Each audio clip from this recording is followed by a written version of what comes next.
My name is Michelle Ann Stage, and this is my 5-minute autobiography. Long ago, 22 years ago, I was born on a snowy, wintry day in Minnesota. Yes, that's a pretty accurate state drawing. I was born to my mom, Ann, my dad, Jay, my brother, Nathan, who does have curly hair, and my younger brother, Harrison. And it was from them where I learned that family really comes first, which is a core value of what makes me me. But now down to business.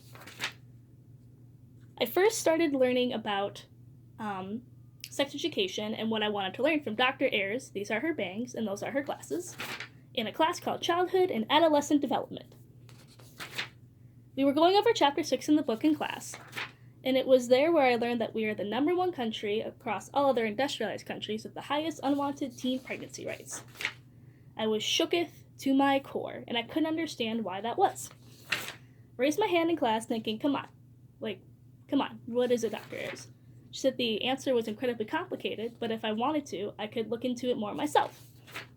It brought me to sex ed research, sex ed policy, and I loved it so much that I did an infographic not only on sex education research, but sex education policy. And it was then where I was bit by the sex ed bug. That's not a real bug. And it was 4 years of research that led me to looking into gender role conformity and nonconformity, specifically in sexuality. And it was then when I learned that I could do research because I thought that I wasn't really smart enough to do so, but it doesn't matter because as long as you research what you love, you can figure out how to make it your own. That brought me to knowing that I wanted to learn more about sex education, but I didn't know where to start. But I was already working in some health-related fields, specifically with adolescents and children. I was doing ESL work, I was working with Brothers Big Sisters, and I was working in a program called Burnsville Youth Collaborative, where I was learning how to support teens and give them access to resources and provide them with a safe space to talk about what was on their mind. And it was with some of the students that I realized that this idea that I'm worth waiting for was still in their sex education programs, which broke my heart because it was the same message for me in my sex ed classes too. After knowing this and realizing that I wanted to help more adolescents and students with the field of sex education, I spoke with Dr. Thompson, who was a professor that I was doing research with at the time.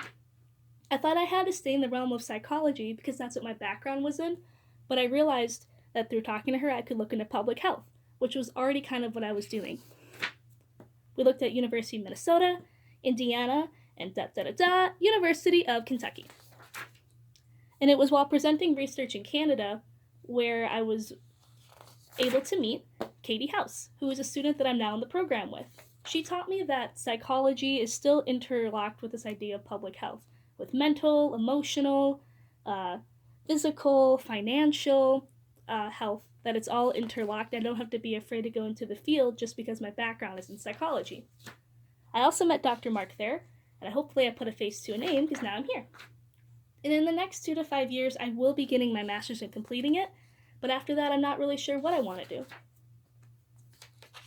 But I know that I want to be a part of making change when we talk about sex ed in this country, and I also know I want to be a part of this idea that we can normalize how we talk about it. But in the meantime, I'm still trying to find my direction and figure out who I am. But the more students that I talk to, the more classes that I take, the more research that I do, and the more involved I get with the community, the more I can figure out how to take what I love into a profession that I can be really proud of.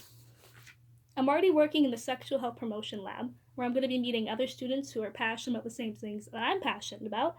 I'm already working on making friends too and trying to find my place. When I'm not in class, I'm thrifting on the weekends and going to the farmer's market. I keep thinking the more produce I buy, I'll learn how to cook, but I don't know how far I'll get. I'm just trying to be in a space where I can find my place. And I hope this didn't bore you. I want to thank you for listening, and I hope you learned more about me, the same way I'm learning all about you. And the end. Ta-da!